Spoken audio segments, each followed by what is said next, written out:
શહેરના કાળિયાબીડ વિસ્તારમાં આવેલ વશિષ્ઠ આશ્રમ ખાતે કથા તેમજ દીપમાળા યોજાઈ। ભાવનગર શહેરના કાળિયાબીડ વશિષ્ઠ આશ્રમ ખાતે ભારતીય સંસ્કૃતિના જતન અને સારા સંસ્કારના હેતુસર સત્યનારાયણ કથા, શિવ દીપમાળા અને શિવજીના ભજનનો કાર્યક્રમ યોજવામાં આવ્યો હતો, જેમાં યજમાન હાર્દિકભાઈ ભટ્ટ દ્વારા પૂજા અર્ચના કરવામાં આવી હતી।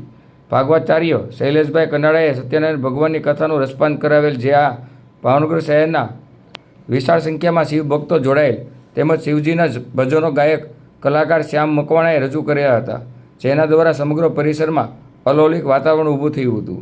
કાર્યક્રમના અંતે આશીર્વચન વશિષ્ઠ આશ્રમના મહંત શ્રી પ્રેમદાસ બાપુએ આપ્યા હતા અને આ કાર્યક્રમનું જહેમત જેપી ભટ્ટે ઉઠાવી હતી।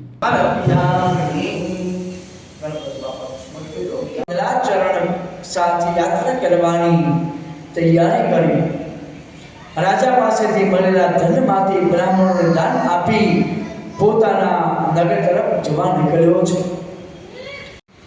યાત્રા વૃદ્ધવાન સાધુ મંગલાચારમ